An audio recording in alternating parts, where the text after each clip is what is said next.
I did have the most wonderful parents. Didn't give me everything I asked for, nothing silly like that. But just there with fun and laughter, lots of love. And with them, of course, goes my lovely brother. So you lived in Codsall in Marchmont House, quite a small village outside Wolverhampton. That's quite near Birmingham and Coventry, and they got a lot of bombs in the war. Horrible. I still shiver when I hear the sound of those sirens. Never enjoy hearing that sound. Well, we had to run into the cellar, and apparently my father worked out a way of hanging my cot, my cradle, from the beams in the cellar, and that's how I spent my early days. Do you have any memories of seeing the bombs dropping from a distance?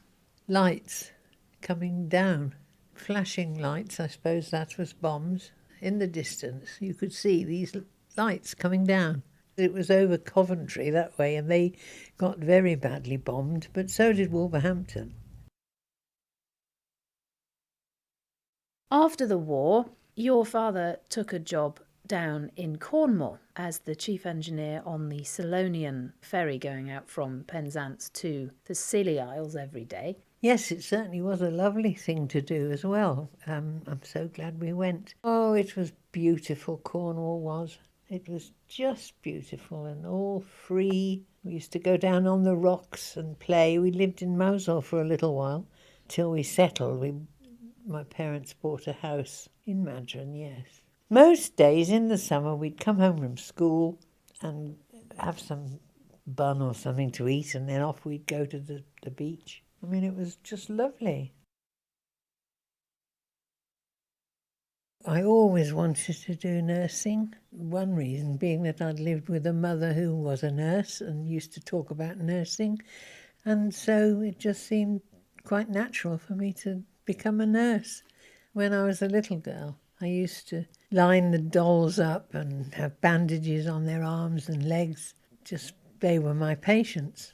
And the cat. The cat was also a patient at times, but she kept leaping out of the doll's pram, which wasn't a very good idea. What did you do to the cat? Well, just tried to make it lie down and look ill.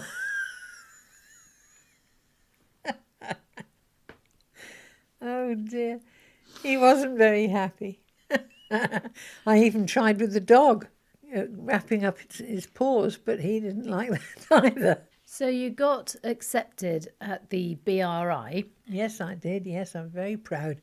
To do your training. Being a nurse, I was very proud to be a nurse. You're dealing with life and death and all types of people. But we used to always say that when they're in bed, they're all the same. Irrespective of where they're from or what colour they are, they're people. Now, you were awarded for being an excellent nurse. You won a silver medal at the end of your training, which is not to be sniffed at. It was the biggest shock in my life up to that point, and I could not believe I'd achieved that.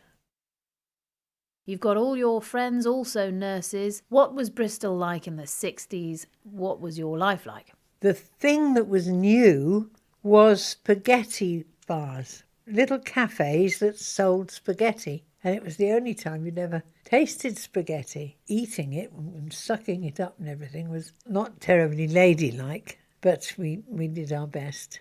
And we used to go out for coffees. Oh, we went to dances, that was the other thing, oh yes.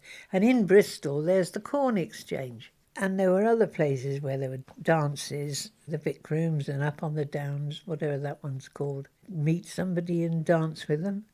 Nothing elaborate, but it was good fun. Many boyfriends, Mary? Oh, I don't know what you call many. I had some nice boyfriends, but none of them was nice enough. I was very fussy, though looking at my husband now you might not think it. But he is a dear, and he was a dear, and he was special, and he was different, so I married him.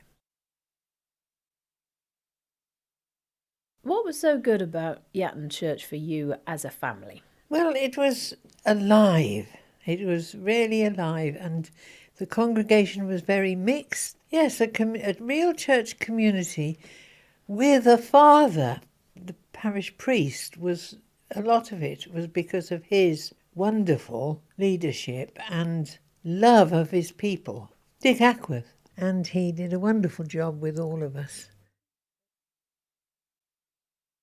And then in the 1980s, you took on the role of church warden. I was asked to do it, and what a privilege it was. But it did take a lot of my time away from home, but the family were wonderful, and especially Peter. He encouraged me in the work. You were very involved in the Mothers' Union, being the leader at Yatton. You also had a leadership role for the whole diocese. You set up the mission group with overseas charities and the Child Contact Centre for parents who are getting divorced and needing access to their children. You did all of that. And your interest in helping charities overseas, why did you want to do that? Well, you've got to, haven't you? When you see people even in this country having difficulty in surviving, what must it be like in some of the African countries and these other places? The more you hear about it, the more one wants to help. And I had the time and the energy, and so it was a good thing to be doing. We were supporting a parish in Zambia, and we built, well, a house was being built but never finished, so we came in and finished that, and a couple of water holes we did. Why did you do that? The women had to walk miles with buckets and all sorts of things on their heads, and the water, we saw the water, and it was just so dirty. It was a sort of pond, but on the middle of it there was this beautiful flower like a lily, that sort of shape, in the middle of this quagmire, which was their drinking water. And when I saw that flower, being a bit, poetic, I suppose you could say, I thought there was hope. There was hope that we would help them get some water. Which you did. Yeah, 2 or 3. Looking back over your life so far, Yes. would you say that you've had So far.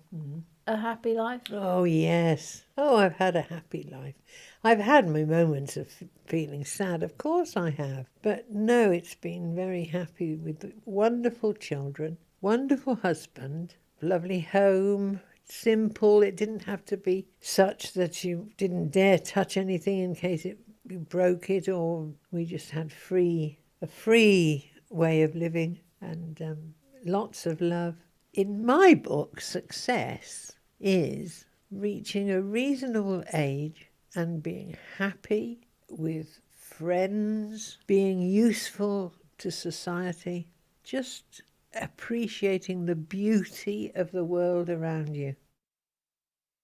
Just to enjoy what I've got, not to hanker after what I haven't got, and to just get on with the life that's left and to help as many people as I can to enjoy it with me.